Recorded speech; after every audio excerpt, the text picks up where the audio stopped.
É tempo agora de fazermos a análise técnica em estúdio. Esta tarde está Luís Correia Tavares, da World Spreads. Luís, boa tarde. Tivemos um mês de agosto muito turbulento nas bolsas. Se olharmos para a análise técnica, o que é que o futuro nos reserva? Comecemos pelo S&P, que estará, penso eu, no centro do desenvolvimento dos mercados financeiros ao longo dos próximos meses. É verdade. Tivemos um mês de agosto turbulento e creio que, portanto, estou convencido que o mês de setembro vai ser igual. Setembro e outubro poderá ser igual. Estamos na linha amarela, estamos na zona de por cima dos 1.200 pontos. É uma zona para ter muita atenção à mesma. Na minha opinião, só a superação dos 1.250 e os 1.280 pontos é que trariam algum conforto, porque estes ressaltos que o mercado, portanto, protagonizou nos últimos dias, na última semana, não são mais do que correções às descidas.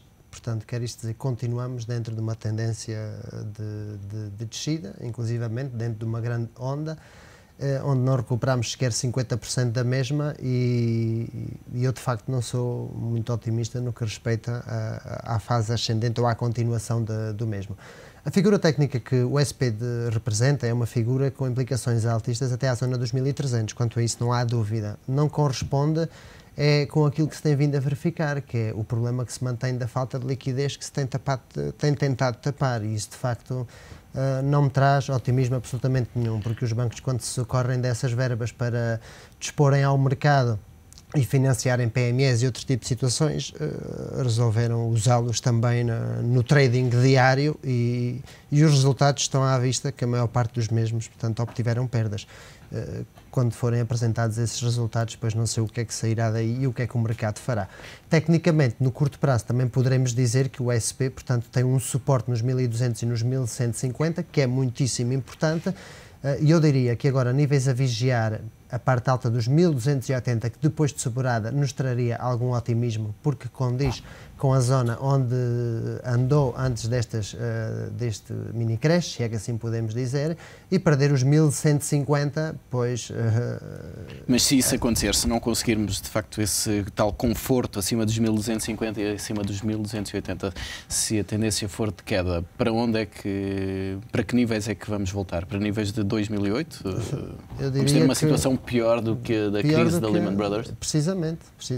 É que a Lehman Brothers era apenas uma e na altura a Fed juntou-se com o intuito de salvá-la para que não fossem os outros, mas já lá vai e agora temos que ver o que é que se passa com os outros, porque as injeções que foram feitas seria para dar ajudas ao sistema e não para aplicá-los em bolsa. E retirando a Goldman Sachs, que obteve mais valias, a maior parte dos mesmos obteram menos valias e seria irmos a níveis de perdendo. A minha visão de longo prazo é perder o nível 960 no SP500, entraríamos em fase muito acentuada de descidas. Essa é a grande verdade. Mas já estamos a ver no curto prazo divergências a estas subidas, portanto, verificamos aqui nestes osciladores já divergências, mantemos-nos aqui praticamente laterais, acusamos um pequeno duplo teto e fortes divergências. Eu diria, já hoje e amanhã teremos pequenas correções. São sólidas no que respeita às subidas e aos ressaltos que nós tivemos nos mercados, mas perder estes 1.150 seria anular o possível throwback e seria ir aos mínimos 1.100 e daí perdermos. Luís, e estas tendências também podem contribuir para a Reserva Federal tomar uma decisão de avançar com um novo pacote de injeção de liquidez na economia? Sim, na minha opinião é isso que vai acabar. Portanto, aquilo que fez a Reserva Federal, portanto, foi dizer que não era necessário para trazer algum otimismo, eu já não diria aos investidores, mas sim aos consumidores. Nós não necessitamos do Quantitative Easing 3 porque de facto isto está muito bem, é esta a leitura que eles querem trazer. O grande problema que nós verificamos, e esta é que é a grande realidade na minha opinião, é que esse otimismo tem um objetivo, é os consumidores consumirem precisamente e fazerem girar a roda da economia. Só que se os consumidores não tiverem dinheiro, como é que eles vão consumir? Essa é a minha opinião. E este otimismo, na minha opinião, não vai servir de nada. O Quantitative Easing 3 pode ser mesmo necessário e eles estão a esperar mesmo até à última para que o aprovem. Para tentar lançar eu penso que vai ser inevitável.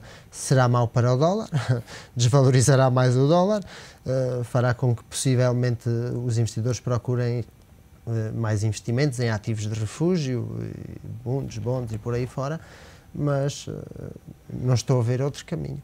Luís, mas apesar desta imagem ser negativa para o S&P 500, ainda encontramos algumas ações com tendência favorável, uma tendência de subida. Algumas ações que são bem conhecidas de todo o mundo, como é o caso da Coca-Cola, por exemplo. Por exemplo, sim, lá está. Mas temos que sair do setor financeiro para encontrarmos alguma coisa que tenha uma tendência positiva. Que tenha uma tendência positiva. De facto, a Coca-Cola foi impecável. A Coca-Cola superou, portanto, no dia de ontem, o nível 70. O nível de 70 era um nível, portanto, uma resistência bastante importante. Estamos na parte alta de um canal altista de meio prazo, mas se verificarmos a Coca-Cola, por exemplo, nos últimos 10 anos, uma coisa que verificamos muitíssimo interessante é que anulou, depois desta descida, quando a mesma se encontrava nos 88, portanto perto dos 90, já recuperou os 61,8% do retrocesso e está por cima dos mesmos. A confirmação, o fecho do dia de hoje ou o fecho desta mesma semana por cima deste nível dos 70, dar-lhe-á uma fortaleza e fiabilidade à figura de supera que a mesma desenvolve. E iríamos, caso assim fosse, à procura do nível de 75, o nível de 80 e depois os máximos de 88. No entanto, qualquer decisão de curto prazo dever-se-á sempre vigiar estes níveis. Temos este gap na zona de, neste caso, 68,60, 68,50 aproximadamente. Este gap dá-nos uma grande... dá-nos um sinal bastante importante de que, de facto, esta subida é forte destes últimos dias, será a vigiar para investimentos no curto prazo e depois a vela imediatamente anterior no nível de 66,70 aproximadamente e parte baixa 63,60. Luís, e para terminarmos a nossa conversa, olhando para a Praça Portuguesa, o PSI 20 viveu em agosto o 7º pior mês de sempre. A partir daqui, deste ponto, para onde é que a Praça Portuguesa vai seguir?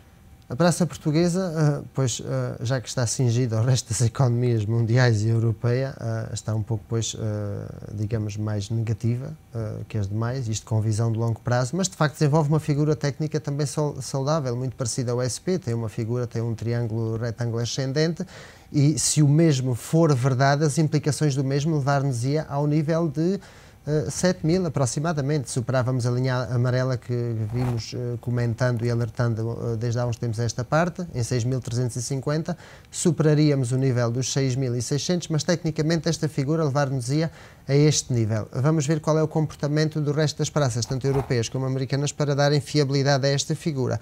Se comportarem todos da mesma forma, portanto positiva, ascendente, pois teremos este objetivo na linha dos 7.000, com vista ao mês de setembro.